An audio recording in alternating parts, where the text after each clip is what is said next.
अर्पिता देखिए, जो है कल देर रात पीएम जामनगर पहुंचे थे और आज सुबह लेकिन अब हम दंगल की शुरुआत करते हैं क्योंकि देखिए रमजान का पाक महीना शुरू हो चुका है। प्रधानमंत्री मोदी समेत तमाम हस्तियों ने पवित्र महीने की बधाई दी, लेकिन शुभकामनाओं के दौरे के बीच ही एक नया विवाद भी अपना पैर पसार रहा है। यूपी के सीएम योगी आदित्यनाथ ने उर्दू और कठमुल्लापन पर बयान देकर सियासत गरमा दी। पहले ओवैसी ने योगी पर पलटवार किया, अब दूसरे दल के नेता भी बयानबाजी के बाजार में कूद पड़े हैं। और तो और रमजान में यूपी में मस्जिदों पर लाउडस्पीकर पर भी प्रतिबंध लगा दिया गया है। सवाल है कि रमजान से पहले योगी का बयान क्या इशारा करता है।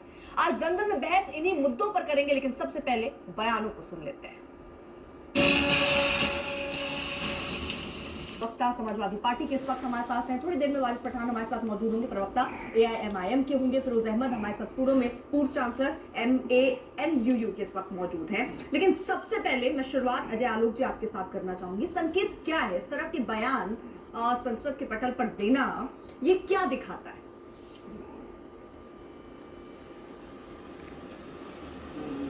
क्या दिखाता है पिताजी? क्या ये सही नहीं है कि हमारे यहाँ मदरसों में उर्दू में शिक्षा दी जाती है और सिर्फ इस्लामिक शिक्षा दी जाती है, और वही सऊदी अरब में जब मदरसों में शिक्षा दी जाती है तो इंग्लिश में भी दी जाती है, फारसी में भी दी जाती है और सारे विषय पढ़ाए जाते हैं। क्या ये सही नहीं है कि हमारे यहाँ मदरसों का मेन फोकस आज के डेट में बिल्कुल जो योगी जी ने कहा कठपुतलापन बनाने पर हो गया है?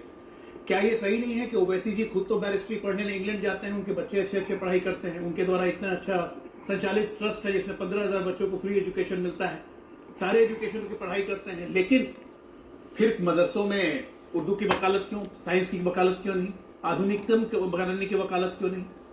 इन तमाम मुद्दों पर अगर योगी जी ने कहा है कि ये जानबूझ के अपने वेस्टेड इंटरेस्ट की तरह एक मजहबी शिक्षा को कठमुल्लेपन की तरफ बढ़ावा देने वाले ये नेता लोग हैं, तो गलत क्या है?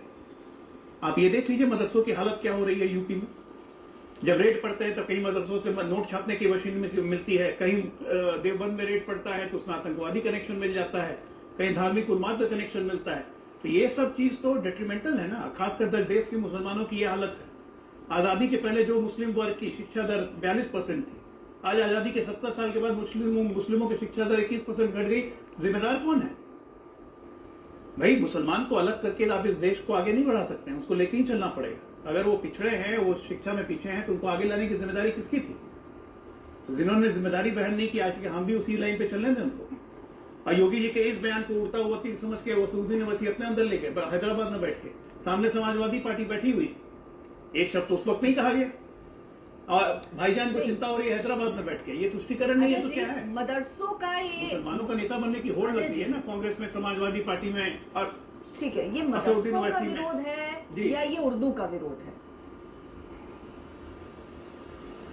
उर्दू का विरोध कैसे हो जाएगा पिताजी, आप बताइए। ऑफिशियल लैंग्वेज है यूपी की, सेकंड ऑफिशियल लैंग्वेज। कैसे कोई उर्दू का विरोध कर सकता है भाई? भाषा का विरोध करने का कोई सवाल ही नहीं पैदा होता है। मैं तभी तो कह रहा हूँ कि उड़ता हुआ तीर ले रहे हो वैसे ही। ये मुसलमानों के नेता बनने की उर्दू के कंधे पे एक चाल है और कुछ नहीं, ये घटियापन है। और सेकंड ऑफिशियल लैंग्वेज है ये, आधिकारिक भाषा है उर्दू। और दूसरी बात, अब मुझे जरा ठीक है इसकी शुरुआत का सुनिए अजय जी, मैं वो समझ लूं ये बयान योगी जी ने क्यों दिया था, उसके पीछे के कारण भी आपको मैं बताऊं, ये तो पता ही होंगे। उसके पीछे के जो कारण थे वो क्या थे, किस वजह से? क्योंकि माता प्रसाद पांडे ने क्या कहा था, उन्होंने मांग ही उठाई थी ना। आप जहां अवधि की बात करते हैं, अन्य भाषाओं को यहाँ पर रखने की बात करते हैं, उर्दू पर भी बात हो जाए कि भाई जिसे उर्दू बोलना है वो उर्दू बोले। या भाषाओं पर क्यों फिर जंग छिड़ी हुई है और क्यों इसको हिंदू मुस्लिम किया जा रहा है? नहीं, उर्दू बोलने पे नहीं, उर्दू बोलने पे बवाल नहीं हुआ था पिताजी। सदन में ये व्यवस्था इंट्रोड्यूस की गई थी कि हेडफोन पे पहले सिर्फ हिंदी में आवाज आती थी, अब हिंदी की जगह 3 और भाषा को ऐड किया गया था, अंग्रेजी, ब्रज, अवधी। और तो उस पे माता प्रसाद पांडे जी ने कहा कि आपने उर्दू क्यों नहीं ऐड किया, उर्दू में अनुवाद क्यों नहीं किया? हाँ। भाई जो हिंदी समझ सकता है वो उर्दू भी समझ सकता है, और जो उर्दू समझता है वो हिंदी भी समझता है। ये कॉमन सेंस है। ये तुष्टिकरण की कोशिश है, घटिया कोशिश। मैं ये तो कह रहा हूँ, उर्दू के कंधे पे तुष्टिकरण की बंदूक दागी जा रही है। नहीं, उनकी मांग ऐसी गलत क्या थी? मुझे आप अभी तो आप गिना रहे थे ना कि उर्दू देखिए सब जगह बोली जाती है, उसकी तारीफ आपने की कि उर्दू की यहाँ पर उर्दू का विरोध नहीं है। तो फिर जब ये 3 भाषाएं हो सकती हैं तो उर्दू क्यों नहीं हो सकती? मान लीजिए अगर ऐसी मांग उठ रही है तो उसको पूरा करने में क्या प्रॉब्लम है, क्या दिक्कत है? कोई दिक्कत नहीं है, लेकिन जो आदमी हिंदी समझता है वो आदमी उर्दू भी समझता है, उसका अनुवाद आता है कानों में। तो मान लीजिए मैं हिंदी में बोल रहा हूँ तो उसका उर्दू अनुवाद कान में आने की क्या जरूरत है जब आप हिंदी समझ रहे हैं तो। लेकिन ब्रज में अनुवाद जरूरी है, अवधी में अनुवाद जरूरी है, अंग्रेजी में अनुवाद जरूरी है, क्योंकि इस तरह के विधायक वहाँ के क्षेत्रों की मांग थी कि हमें अच्छी तरह से समझ में नहीं आता। ठीक है, जब कोई बात बातें उर्दू अंग्रेजी की में हो रही थी हो, तो कोई बातें हिंदी में, तो सब कनेक्शन अनुवाद मौलवियों के तक कैसे पहुंच जाएंगे। गया? बोलने पे कोई प्रतिबंध नहीं है भाई। मौलवियों तक कनेक्शन इसलिए पहुंचा क्योंकि ये लोग मौलवियों को प्रमोट करते हैं इसी तरह से। उर्दू को अपनी